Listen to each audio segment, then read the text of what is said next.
Good afternoon guys. कैसे हो आप लोग? मैं अजय और स्टार्ट करते हैं हम लोग आज न्यू वीडियो से। तो गाइस आपको याद होगा अभी कोविड के टाइम पे 2020 में गवर्नमेंट ने न्यू एजुकेशन पॉलिसी लॉन्च की थी, राइट? तो ये थर्ड एजुकेशन पॉलिसी है, राइट, आफ्टर इंडिपेंडेंस। अगर मैं बात करूँ, फर्स्ट जो हमारी एजुकेशन पॉलिसी फर्स्ट स्टार्ट हुई थी, जो लॉन्च की गई थी, वो 1968 में की थी इंदिरा गांधी जी ने। उसके बाद 1986 में आई थी। उसके बाद अभी 2020 में आई थी, जो नरेंद्र मोदी जी ने यहाँ पे लॉन्च करी थी, राइट। तो इसमें काफ़ी अच्छी चीज़ें भी हैं और कुछ चीज़ें भी हैं जिनको आई थिंक जो अब तक इम्प्रूव नहीं हुई है। आई थिंक 2020 से अगर बात करें तो 5 साल तो वैसे ही कंप्लीट हो चुके हैं, राइट।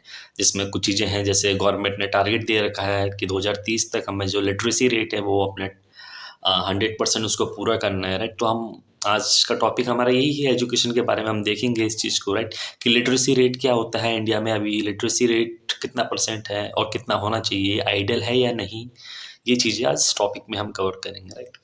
ठीक है। तो वैसे हम पहले स्टार्ट करते हैं लिटरेसी रेट, राइट। तो आपने वर्ड पहले भी सुना होगा, लिटरेसी रेट ही होता क्या है।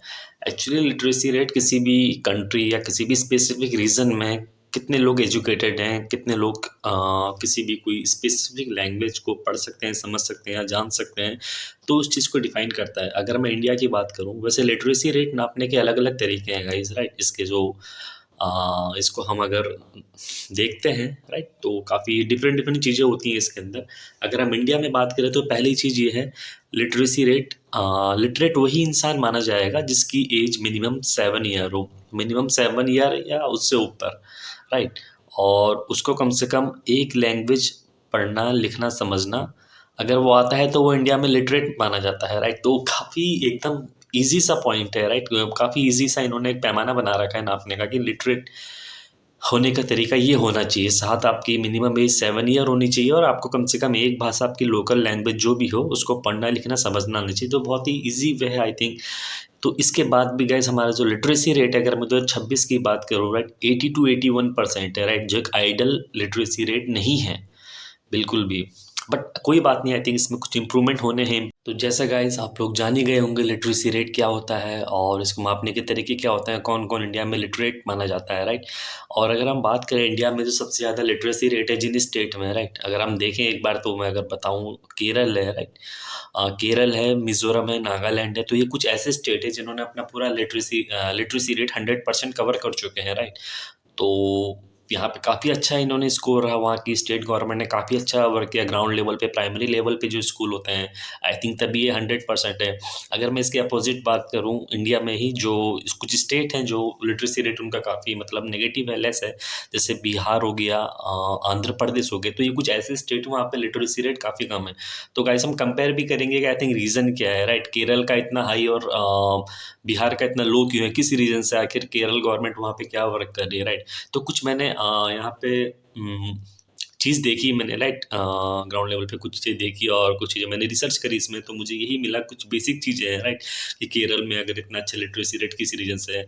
तो पहला तो वहाँ पे इस तरीके से कि वहाँ की जो गवर्नमेंट है, जो उनका बजट, एनुअली बजट जब भी वो लोग अपना इंट्रोड्यूस करते हैं तो उसमें अच्छा खासा वो लोग इन्वेस्ट करते हैं एजुकेशन पे, राइट। तो प्राइमरी लेवल पे भी काफ़ी अच्छा वो लोग इन्वेस्ट करते हैं, जिससे ताकि वहाँ पे जो भी मैन पावर है स्कूल का, राइट, इंफ्रास्ट्रक्चर और मैन पावर की कमी ना हो, टीचर वहाँ पे हमेशा अवेलेबल रहे, राइट। और जो भी है फैसिलिटीज़, वहाँ के टॉयलेट्स वगैरह और जो भी चीज़ें होती हैं प्राइमरी लेवल पे, वो काफ़ी चीज़ें अवेलेबल रही, ये चीज़ें भी देखी गई। और अगर मैं कुछ टाइम और थोड़ा पहले की बात करूँ, मिडेबल टाइम या जो भी वहाँ पे रूलर्स थे, उन्होंने एजुकेशन पे काफ़ी अच्छा ध्यान दिया, राइट, कि प्राइमरी लेवल पे हर किसी को एजुकेशन मिलना मैंडेटरी होना चाहिए। तो इस पे भी काफ़ी अच्छा वर्क हुआ तब से। तो तब भी केरल को इस चीज़ का बेनिफिट मिला और वहाँ का लिटरेसी रेट 100% रहता है। तीसरी चीज़ ये है कि गाइज़ वहाँ पे जब इंडिपेंडेंस से पहले ही जहाँ और राज्यों में जातिगत भेदभाव चल रहे थे, पर केरल में ये चीज़ वहाँ ख़त्म हो चुकी थी, राइट। वहाँ ये सारी चीज़ें ख़त्म करके औरतों को, जो एससी-एसटी कम्युनिटीज़ हैं और जो पिछड़ी जातियाँ हैं, वहाँ ये सब ख़त्म करके सबको इक्वल एजुकेशन देने का वहाँ पे एक मूवमेंट चला था, राइट। तो उस वजह से भी केरल काफ़ी आगे है। और जो वहाँ का इंफ्रास्ट्रक्चर है और वहाँ की जो एक तरीके से एक माहौल है एजुकेशन का, तो उस चीज़ पे वो लोग ज़्यादा वर्क करते हैं, ना ही किसी से भेदभाव करना इस चीज़ को लेके। तो इस चीज़ का भी काफ़ी अच्छा बेनिफिट मिला। तो ये कुछ फैक्टर्स है जो जिस वजह से केरल जो है लिटरेसी रेट उन्होंने अपना 100% कवर किया है, मिज़ोरम ने कवर किया, नागालैंड ने। अगर मैं वही बिहार की बात करूँ, जिनका लिटरेसी रेट हमसे काफ़ी कम है, तो वो वहाँ पे भी काफ़ी रीज़न है गाइस। पहले रीज़न तो है पॉपुलेशन, वहाँ की पॉपुलेशन बहुत ज़्यादा है। पॉपुलेशन ज़्यादा होने के बावजूद, ज़्यादा होने की वजह से वहाँ पे जो जितने भी संसाधन हैं, उनका इक्वली डिस्ट्रीब्यूशन नहीं हो पा रहा है। लाइक राइट, अगर मेरे पास 2 पेन हैं, अगर वो 20 लोग लेने आ जाएँ, तो राइट आई थिंक वो इक्वली डिस्ट्रीब्यूट तो नहीं हो पाएगा। तो इस वजह से क्या है, वो प्रॉपर लोगों को चीज़ें नहीं मिल पाएँगी और आई थिंक गवर्नमेंट भी इसमें उस तरीके से वर्क नहीं कर रही है, राइट। तो एक तो रीज़न ये है कि रिसोर्सेज कम है और वहाँ की पॉपुलेशन ज़्यादा है।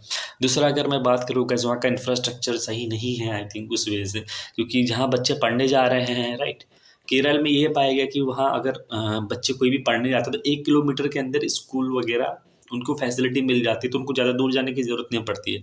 और ख़ासकर हमें बिहार या नॉर्थ स्टेट राज्यों में यही मिलता है कि 1 किलोमीटर के अंदर कोई भी ऐसा स्कूल नहीं है, 5-6 किलोमीटर स्कूल है, अगर उसके बीच भी नदियाँ पड़ रही हैं, पुल टूटे हैं कहाँ पे, कहीं पे लोग बच्चे रिवर क्रॉस करने जा रहे हैं, तो इस वजह से भी वहाँ पे इस चीज़ का जो असर है, उनकी एजुकेशन पे पड़ता है, राइट, राइट। दूसरा रीज़न ये लगता है। तीसरा रीज़न ये है चाइल्ड लेबर की वजह से, राइट, और पॉवर्टी की, गरीबी की वजह से वहाँ पे लोगों को इतनी अच्छी उनकी इनकम नहीं है आई थिंक, जिस वजह से वो अपने बच्चों को स्कूल में पढ़ा सकें, और उनको जल्द से जल्द वो लोग कामों में लगा देते हैं, जिससे चाइल्ड लेबर बढ़ता है, राइट। वो उस तरह से काम होता है और एजुकेशन उनको नहीं मिल पाती है। तो एक रीज़न मुझे ये भी लगता है। और वहाँ टीचर की जो अवेलेबिलिटी है, जो होनी चाहिए आई थिंक इतनी मॉडर्न टेक्नोलॉजी होने के बाद भी, तो उसका बेनिफिट भी उन बच्चों को नहीं मिल पा रहा है। तो कहीं न कहीं और ये चीज़ें भी, और भेदभाव भी बहुत है वहाँ, लड़कियों और लड़कों की एजुकेशन में काफ़ी अंतर है। लड़कियों को ज़्यादा पढ़ाया नहीं जाता है, लड़कियों को हमेशा यही कहा जाता है कि आप इतना पढ़ के क्या करोगे और किस तरीके से एजुकेशन होगी, राइट। तो कुछ भेदभाव की वजह से और इस तरह की वजह से लिटरेसी रेट काफ़ी यहाँ पे लो हो गया है, राइट। इस वजह से नहीं पढ़ पा रहा। तो आई थिंक यही रीज़न है अदर स्टेट और उन स्टेटों में जिनका भी लिटरेसी रेट काफ़ी हाई है और जिनका लो है। तो कुछ अगर आई थिंक गवर्नमेंट अगर इनमें वर्क करेगी, इनको लिटरेसी रेट बढ़ाने के लिए, तो आई थिंक काफ़ी अच्छा रिस्पॉन्स मिलेगा और आगे भी काफ़ी अच्छी इनको एक हेल्प मिलेगी इसमें। और अगर मैं इसके अपोज़िट साउथ में बात करूँ, तो साउथ में भी 3 लैंग्वेज मैंडेटरी थी।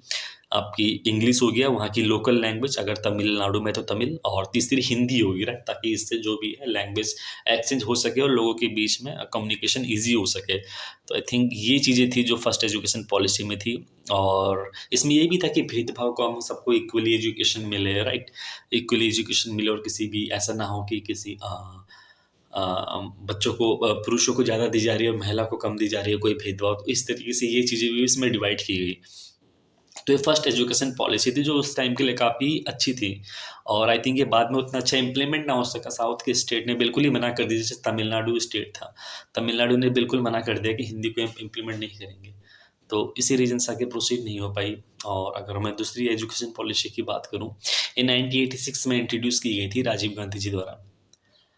तो ये अपने हद तक काफ़ी अच्छी एजुकेशन पॉलिसी दिखा रहा है। अगर मैं इसकी बात करूँ, पहली चीज़ तो यही थी कि इसमें टेक्नोलॉजी, राइट, हर बच्चों को क्लास में कंप्यूटर क्लासेस दी जाएँ। तो सबसे अच्छा स्टेप उन्होंने यही उठाया कि बच्चों को एजुकेशन में कंप्यूटर क्लासेस ऐड करी जाएँ, और जितनी भी है समाज में शिक्षा को लेके समानता दी जाए, किसी से कोई भी भेदभाव ना किया जाए। और मैं सबसे अच्छी बात करूँ, अगर आप अभी नाम सुनते हैं ओपन यूनिवर्सिटी और इग्नू की बात सुनते हैं, आप नवोदय स्कूल की बात सुनते हैं, ये 1986 में ही इंट्रोड्यूस की गई सारी चीज़ें गाइस राजीव गांधी जी द्वारा। तो काफ़ी अच्छी स्कीम्स थी इसमें और काफ़ी अच्छी एजुकेशन पॉलिसी। अब उसके ही काफ़ी साल बाद अगर मैं बात करूँ 2020 में जो पॉलिसी आई, न्यू एजुकेशन पॉलिसी, राइट, उसमें भी काफ़ी अच्छे गवर्नमेंट ने चीज़ें ऐड कर रखी हैं, राइट। जैसे कि यहाँ पे फ़ॉर्मूला उन्होंने 5+3 5+3+3+4 का, तो बेसिकली 4 चीज़ों में डिवाइड कर रखे थे, प्लस पहले वाले 5 में आपको 2 पार्ट में डिवाइड है, 3 और 2 में। 3 तक आपकी प्री प्राइमरी और आंगनबाड़ी की क्लासेस होंगी। उसके बाद 1, 2, 3, 3 करके इस तरीके से 12 तक का उन्होंने टारगेट बेस करा था कि उसको इस एज के अंदर ये क्लासेस कंप्लीट की जाएँगी। और दूसरी चीज़ ये है कि इसमें लिटरेसी रेट कैसे अचीव करने के लिए काफ़ी अच्छे स्टेप्स दिए गए हैं कि 2030 तक हमें 100% लिटरेसी अपनी कंप्लीट करनी है इस तरीके से, राइट। और यहाँ पे ग्राउंड लेवल पे वर्क करने की ज़रूरत है, राइट। प्राइमरी स्कूल पे पूरा टेक्नोलॉजी होनी चाहिए, कैमरेज होनी चाहिए, बायोमेट्रिक सिस्टम होना चाहिए टीचरों के लिए कि हाँ, लग रहे हैं टीचर आ रहे हैं, डेली बेसिस पे पढ़ाई हो रही है, राइट। इस तरीके से प्रॉपर वर्क करना है बच्चों के लिए। लाइब्रेरी होनी चाहिए स्कूल में, और कोई भी ऐसा भेदभाव नहीं होना चाहिए। मिड डे मील ना मिलना चाहिए बच्चों को प्रॉपर डेली बेसिस पे, जिससे उन पे प्रोटीन मिल सके। और सारी जो उनकी शारीरिक क्षमता है उसके हिसाब से उनको चीज़ें दी जाए, राइट? तो ये चीज़ें हैं, अगर गवर्नमेंट इसमें वर्क करती है तो काफ़ी अच्छा रिस्पॉन्स मिलेगा गाइस, राइट? तो आज की वीडियो यही थी गाइस इस छोटे से टॉपिक पे, और कोशिश करें कि अगला जो मैं टॉपिक लाऊँ काफ़ी बेस्ट रहे, उसमें सारी चीज़ें कवर हो सकें, राइट? बाकी मिलते हैं, अपना समय देने के लिए धन्यवाद गाइस, थैंक यू।